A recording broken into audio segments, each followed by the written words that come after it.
It's time for another episode of PlayStation Lifestyles vs Series. Today we'll be pitting the recently released Witcher 3 Wild Hunt versus one of the best games to come to the PlayStation 4 so far, Dragon Age Inquisition. Both of these games achieved near perfect scores in our reviews, and so this should be one hell of a battle. Let's get it started.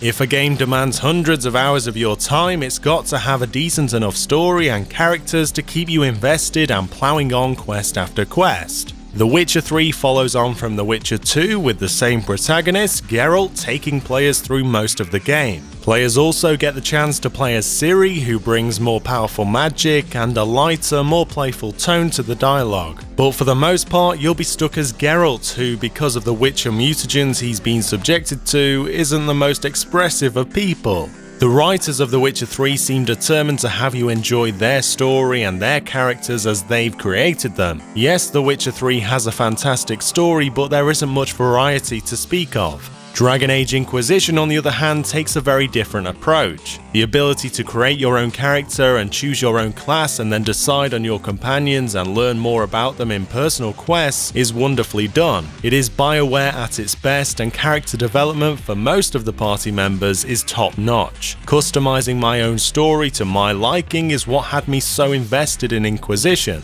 In the end though, The Witcher 3 with its more sinister and dark story never shies away from the grim realities and gruesome details of war. Yes, it is a specific adventure and a carefully crafted chapter to Geralt's story, but that is where its true strength lies. Inquisition does indeed boast flexibility and more customization, but the story of Geralt, which is made just for him, is a lot less cliche and ultimately more interesting to experience. While story is a big deal to epic games like The Witcher 3 and Dragon Age Inquisition, so is the world in which you find yourself. A good open world game will give players plenty to see and do without tasks becoming monotonous or cheap copy and paste jobbies. One of The Witcher 3's main strengths is its world. It is easy to go off from the main questline and discover new areas with interesting challenges to overcome. You can lose hours in the very first area, and it is never felt to be wasted time, as exploration leads to experience and better equipment, making usually tough upcoming battles a little easier.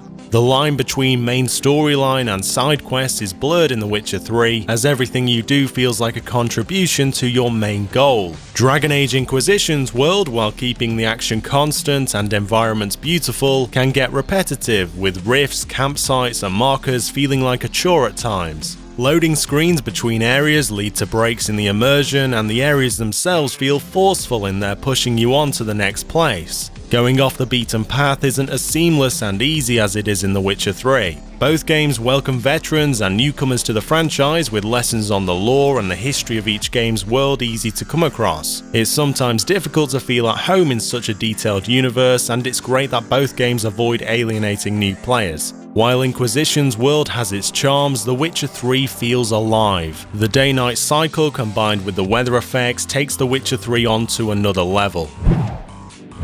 Countless foes await you in both The Witcher 3 and Dragon Age Inquisition, and it needs to be fun to dispatch them over and over and over again. The Witcher 3 has become a little infamous for its apparently difficult combat. Admittedly, at the beginning of the game, when your shield spell is weak and your instincts are to keep on slashing despite the massive gaping wounds you've acquired, it can be a little tricky to become a Witcher pro. While Geralt is a little bit clunky to control and can be a shock to the system after playing something like Bloodborne, credit must be given for the wide range of ways to take down monsters. Upon checking the bestiary for weaknesses and tips, a player can then combine the necessary magic signs and potions and poisons to earn victory. You're encouraged to collect ingredients as you travel, and while it does make your inventory messy as hell, it's always satisfying to whip up a lethal toxin, give your sword a taste, and end fights with brawn and brains.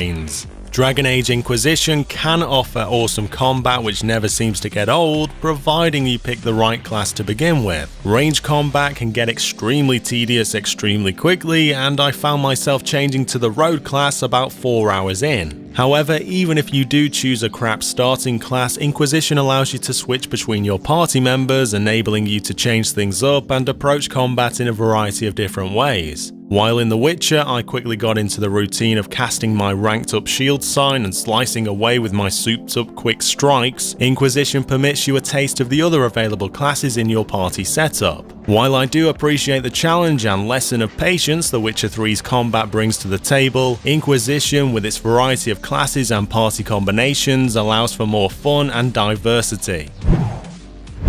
Despite a tough fight from Dragon Age Inquisition, The Witcher 3 Wild Hunt is the overall winner in our books, but it was definitely a close one. Let us know which game you think comes out on top, either in the comments below or in the upcoming vote post, which I will link in the description down below. Also, be sure to subscribe to our YouTube channel for more video content. This has been me, Mac, for PlayStation Lifestyle. Goodbye.